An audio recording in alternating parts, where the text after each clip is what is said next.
Hello and welcome to Finish Educare. Welcome to this video. Video का topic है कि Maharashtra board जो 10th standard का एग्ज़ाम होता है उसमें मराठी का पढ़ाई कैसे करना है।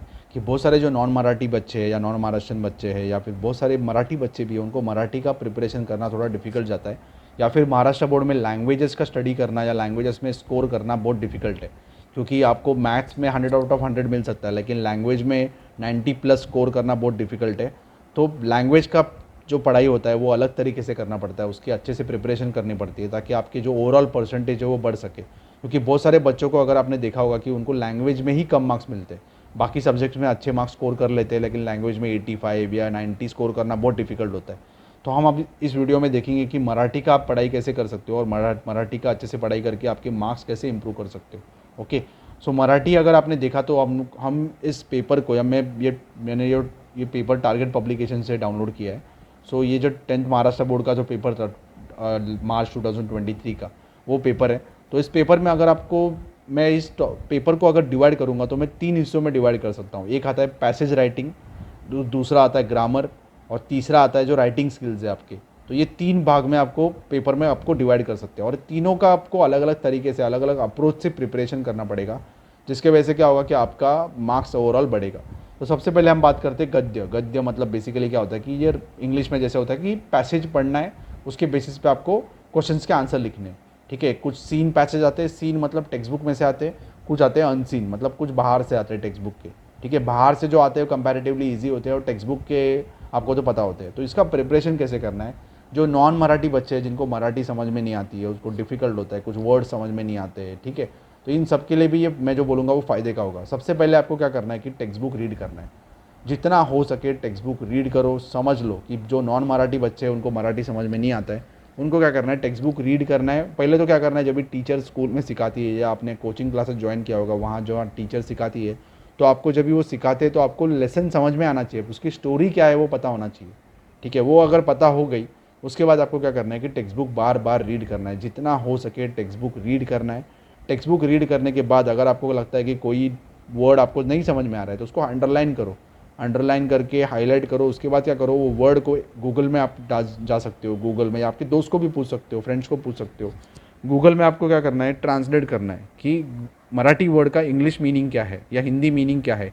तो आपको समझ में आएगा कि ये वर्ड क्या है, इसका वर्ड का मीनिंग क्या है। ओके, मग जितकं तुम्हाला शब्दांचा अर्थ समजेल, अर्थ मतलब क्या, मीनिंग, तो जितना आपको मीनिंग पता चलेगा, शब्दांचा अर्थ समजेल, तितकंच तुम्हाला ते शब्द देखील कळतील आणि ते शब्द तुम्ही पुढे भविष्यात जाऊन वापरू शकता।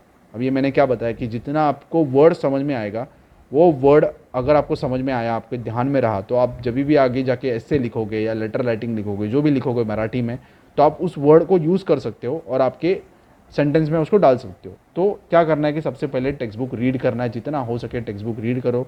इंपॉर्टेंट या डिफ़िकल्ट वर्ड्स है उसे अंडरलाइन करो, उसका मीनिंग देखो और समझ लो कि ये टॉपिक क्या है।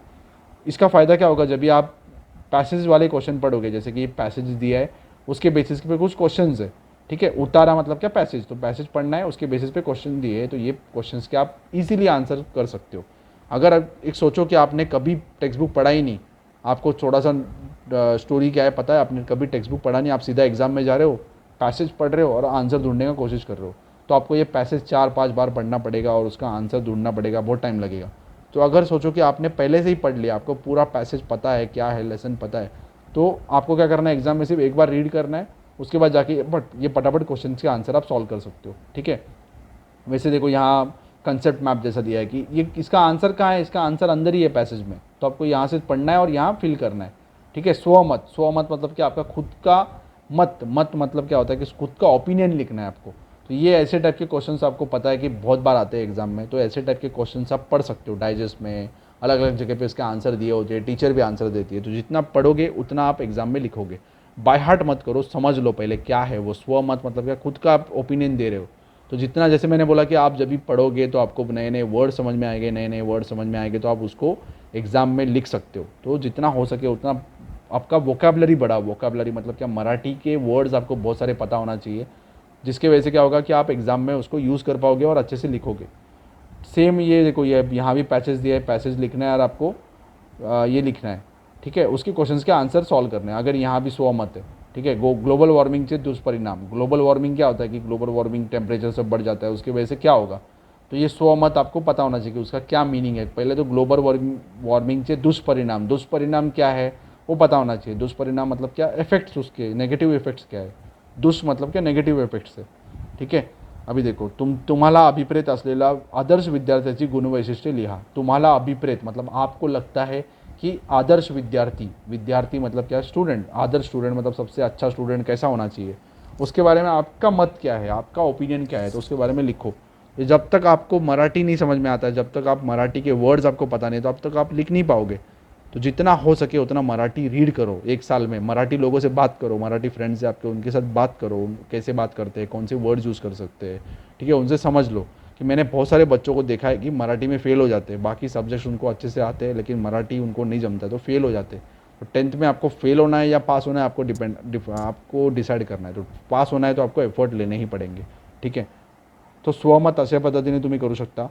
त्यानंतर परत इकडे बघा, इकडे पद्य, पद्य मतलब क्या, पोएम, पोएम दिया हुआ है, पोएम से क्वेश्चंस पूछे गए। अभी जब तक आपको ये पोएम समझ में नहीं आता है तब तक आप एग्जाम में इसको नहीं लिख सकते हो, क्वेश्चन के आंसर। आप लिख भी लोगे, मैं नहीं बोल रहा हूँ, मैं ऐसा नहीं बोल रहा हूँ कि नहीं लिखोगे, लिख लोगे, लेकिन टाइम लगेगा उसको। तो जितना हो सके पोएम समझ लो, टीचर जब भी सिखाती है या फिर बहुत सारी वीडियोज़ है यूट्यूब पे, उसे देखो और पोएम समझ लो। ये वर्ड जो है उसका सबका मीनिंग क्या है वो आपको पता होना चाहिए, ठीक है। एका वाक्यात उत्तर लिहा, वापस यही। कवितेचा शब्दाचा अर्थ लिहा, द्रव्य क्या होता है, आसवे क्या होता है, ओक्षण क्या होता है, कल्लोळ क्या होता है।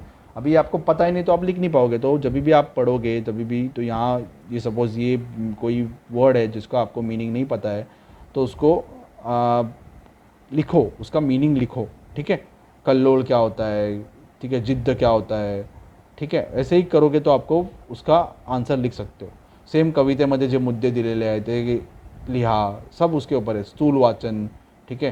टिप लिहा, डॉक्टर होमी भाभा, होमी भाभा के बारे में, उनके बारे में लिखना है। सूर्य आणि पंथी याच्यातील संवाद स्वतःच्या कल्पनेत लिहा। सूर्य और पंथी दोनों के बीच में क्या है, सूर्य मतलब क्या, उनके बाद सन के बाद बहुत सारा प्रकाश है, बहुत सारा सनलाइट है, बहुत सारा हीट एनर्जी है। पंथी मतलब क्या, पंथी मतलब एक छोटी सा दिया है, वो भी उजाला देती है, सन भी उजाला देता है, दोनों में फ़र्क क्या है वो सब आपको लिखना है इसमें। जितना हो सके मराठी आपका इम्प्रूव करो, ठीक है। भाषा अभ्यास, भाषा अभ्यास बेसिकली क्या होता है, ग्रामर। अभी ग्रामर को आप कैसे पढ़ सकते हो, ग्रामर को आप पढ़ सकते हो इंग्लिश ग्रामर को रिलेट करके पढ़ सकते हो। मतलब इंग्लिश में जो ग्रामर होता है उसी टाइप का मराठी में ग्रामर होता है। मतलब सपोज इंग्लिश में आप टेंस पढ़ते हैं तो मराठी में आपको जैसे हिंदी में आपको काल पढ़ना पड़ता है, भूतकाल, भविष्यकाल, ठीक है, वर्तमान काल, ये सब वैसे ही मराठी में होता है। इंग्लिश में जो भी वर्ब्स होते हैं या फिर प्रोनाउन होता है, एडवर्ब होते हैं, सेम टाइप का मराठी में होता है। क्रियापद, क्रिया, प्रोनाउन को हम लोग सर्वनाम बोलते हैं, ठीक है, नाम, ये सब, ये सेम टाइप का आपको पढ़ाई करना है। तो जितने हो सके उतना पढ़ाई करो। प्रश्नार्थ करा, होकारार्थी लिहा, ठीक है, पॉजिटिव नेगेटिव ये सब मराठी में होता है। अफर्मेटिव सेंटेंस लिखना है, ठीक है, होकारार्थी मतलब अफर्मेटिव सेंटेंस। तो जैसे आप इंग्लिश का पढ़ाई करते हो वैसे मराठी का करना है। और ऐसे टाइप के आपको बहुत सारे क्वेश्चंस मिलेंगे। वो ग्रामर बुक खरीदो, उसको बहुत सारे जो आपके अलग अलग एग्जाम्पल्स है, एग्जाम्पल सॉल्व करो। जितने आप एग्जाम्पल सॉल्व करोगे ग्रामर में उतना ही आपको फ़ायदा होने वाला है। तो सबसे पहले आपको क्या करना है, समझना है ग्रामर क्या है ये। तो इसके बहुत सारे वीडियोज़ है यूट्यूब पे, तो यूट्यूब पे जाके वीडियोज़ देखो। उसके बाद आपको क्या करना है कि क्वेश्चन सॉल्व करना है, एग्जाम्पल सॉल्व करना है। जितना एग्जाम्पल सॉल्व करोगे उतना आपको आएगा, ठीक है। सेम सारे जो ग्रामर के टॉपिक्स है, सबसे पहले सिलेबस समझ लो कि ग्रामर में आपको क्या पूछेंगे एग्जाम में। तो वो सारे टॉपिक्स को एक एक करके पढ़ो और उसके अलग अलग एग्जाम्पल सॉल्व करो, ठीक है। अभी देखो यहाँ वापस पत्र लेखन करना है। अभी पत्र लेखन आपको पता होता है कि एग्ज़ाम में पत्र लेखन आता है, लेकिन बहुत सारे बच्चे क्या करते हैं, पढ़ाई ही नहीं करते। बहुत सारे बच्चे के एग्ज़ाम में आ जाते हैं, पत्र कुछ ना कुछ लिखने का कोशिश करते हैं, मार्क्स कम मिलता है। तो आपको क्या करना है कि सबसे पहले जानना है कि ये कौन से टॉपिक्स पे क्वेश्चन पूछते हैं। जैसे कि यहाँ दिया है पत्र लेखन, उसके बाद सारांश लेखन, जाहिरात लेखन, बातमी लेखन, कथा लेखन, प्रसंग लेखन, ठीक है, आत्मकथन, वैचारिक, ये अलग अलग टाइप के क्वेश्चन आपको पूछते हैं। तो आपको पता होना चाहिए कि ऐसे टाइप के क्वेश्चन आते हैं, तो ऐसे टाइप के क्वेश्चन का आपको क्या करना है, प्रैक्टिस करना है। सबसे पहले क्या करना है कि ऐसे टाइप के क्वेश्चंस के बहुत सारे एग्जांपल्स आपको गूगल पे ऑनलाइन मिल जाएंगे, किसी बुक में मिल जाएंगे, ठीक है। तो आप जैसे जब भी मैं एग्ज़ाम 10th में था तो मुझे क्या आता था, ऐसे लिखने आता था, 10 मार्क्स का ऐसे होता था। अभी ऐसे कैसे लिखना है कि आपको कोई भी टॉपिक दे देंगे एग्ज़ाम में, लेकिन आपको वो लिखना पड़ता है। तो मैंने क्या किया था कि मैंने एक ऐसे बुक खरीदा था, उसमें बहुत सारे अलग अलग टाइप के ऐसे होते थे, ठीक है। 4 अलग अलग टाइप के ऐसे पूछते थे, तो उसमें से चार अलग अलग टाइप के क्वेश्चंस देते थे एस्से का, तो उसमें से एक आपको लिखना है और वो अलग अलग स्टाइल के होंगे। तो मैंने क्या किया था कि सबसे पहले मैंने बहुत सारे एस्से पढ़े थे। बहुत सारे एस्से पढ़ने के बाद मुझे पता चला कि एस्से कैसे लिखते, ठीक है। उसके बाद क्या करने का कि एस्से आपको प्रैक्टिस करना चाहिए, प्रैक्टिस करके आपको किसी से चेक करा के लेना चाहिए। तो मैंने मेरे टीचर से चेक करा के लेता था, मेरे कोचिंग क्लास के टीचर थे या स्कूल के टीचर थे, उनके साथ बात करके आप उनको बता सकते हो कि मैंने एस्से लिखा है, आप प्लीज़ चेक करो, तो वो हेल्प करेंगे आपको, ठीक है। तो वो चेक करेंगे, आपको बताएंगे कि आपको, उनको बोलो आप 10 में से मुझे कितने मार्क्स दोगे आप, तो वो 5 मार्क्स देंगे, 4 मार्क्स देंगे शुरुआत में। तो आप उनको पूछो कि क्या रीज़न है आपने आप मुझे कम मार्क्स दिए, तो वो बताएंगे कि आपको ऐसे ऐसे टाइप का इम्प्रूवमेंट करना है, तो वो आप इम्प्लीमेंट कर सकते हो। तो एक एक करके आपको ऐसा इम्प्लीमेंट करना है। तो अलग अलग टॉपिक जो मैंने बताया, जहाँ आत्मलेखन, पत्र लेखन, प्रसंग लेखन, जाहिरात लेखन, सारांश लेखन, जो भी है, ऐसे टॉपिक्स आप गूगल पे जाके ढूंढो, उसकी पढ़ाई करो, पढ़ो कि ये टॉपिक्स दिया है, क्वेश्चन दिया है, उसका आंसर कैसे लिखा है, ठीक है। आपके पास बुक्स भी आप खरीद सकते हो, तो मुझे तो लगता है बुक खरीदने का ज़रूरत नहीं है, ऐसे बुक या ये पत्र लेखन अलग अलग टाइप के आपको गूगल पे मिल जाएंगे। तो रीड करो, जितना रीड करोगे उतने आपको अलग अलग टाइप के एग्जाम्पल्स के बारे में पता चलेगा, आप लिख पाओगे। नेक्स्ट स्टेप क्या करना है आपको, नेक्स्ट स्टेप करना है कि आपको खुद लिखना है, अलग अलग टॉपिक्स उठाना है, लिखना है उसके ऊपर और किसी से जाके चेक कराना है। ये सारे टॉपिक्स आपको वैसे ऐसे प्रैक्टिस करना है। आपने एक महीने में एक एक भी प्रैक्टिस किया तो आपके अभी जितने महीने बचे तो 5-6 तो आपके 7-8 तो आपके सॉल्व करके हो जाएंगे। लेकिन मैं चाहता हूँ कि आप ज़्यादा करो। 15 दिन में एक ऐसे तो लिखो, 15 दिन में एक लेटर राइटिंग लिखो, किसी से चेक करा लो, ठीक है। या उसके बाद प्रसंग लेखन लिखो, आत्मलेखन लिखो, तंग करो टीचर्स को, वो कुछ नहीं बोलेंगे आपको, क्योंकि सब टीचर हेल्पफुल ही होते हैं, ठीक है। वो आप अगर उनको अप्रोच करोगे तो उनको खुशी होगी, वो आपको हेल्प करेंगे, ठीक है। तो ऐसे जाके आप उनका फ़ायदा लो या उनसे हेल्प ले लो, ठीक है। ये करने के बाद आपके ये जो सारे टॉपिक्स है इसके बारे में आपको कॉन्फिडेंस आ जाएगा और एग्ज़ाम में आप अच्छे तरीके से लिखोगे। तो जैसे मैंने बताया कि 3 पार्ट्स होते हैं, एक होता है कि एसे राइटिंग या उपयोजित लेखन, तो ये सब है, पत्र लेखन, सारांश लेखन, वृत्तांत लेखन, जाहिरात लेखन, ये सब का आपको क्या करना है, प्रैक्टिस करना है। और मैंने बताया कि कैसे टाइप के प्रैक्टिस करना है आपको। उसके बाद आता है ग्रामर। ग्रामर पहले देखो कि कौन से टॉपिक्स है ग्रामर में, हर एक टॉपिक का स्टडी करो, हर एक टॉपिक के वीडियोस वगैरह अवेलेबल है वो देखो, और बहुत सारे जो एग्जांपल्स है वो प्रैक्टिस करो।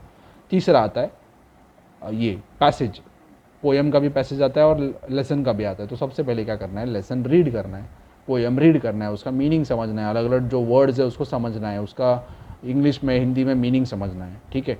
और सबसे इम्पॉर्टेंट पॉइंट है, लास्ट पॉइंट है कि सबसे पहले क्या करना है, आपको मराठी में सोचना शुरू करना है। आप मराठी कभी लिखोगे जब भी मराठी में सोचोगे। नहीं तो क्या होता है कि हम हिंदी में सोचते हैं, इंग्लिश में सोचते हैं, उसके बाद मराठी में ट्रांसलेट करते हैं, ठीक है। उसके बाद जाके क्या करते हैं, हम मिस्टेक्स करते हैं क्योंकि हमें मराठी वर्ड्स ही नहीं आते। तो जब भी आप मराठी में सोचोगे तो दिन में कम से कम, आपको मराठी बहुत डिफिकल्ट जाता है, तो दिन में कम से कम आधा घंटा मराठी में सोचो। मराठी में जितना सोचोगे तो उसमें क्या होगा कि आपको पता चलेगा कि मराठी में क्या करना है, कि मराठी में मुझे ऐसी तरह से सोचूंगा तो आपको वर्ड्स नहीं समझ में आएंगे, तो आप वर्ड रिकरेक्ट करोगे, आपके फ्रेंड्स को पूछो, ऐसे करके आपका मराठी इंप्रूव होगा, ठीक है। I hope this video is helpful to you. अगर हेल्पफुल लगा आपको या आपको कुछ हेल्प मिली इससे तो आप लाइक करो वीडियो को, और ऐसे ही वीडियोज़ के लिए चैनल को सब्सक्राइब करो। Thank you for watching.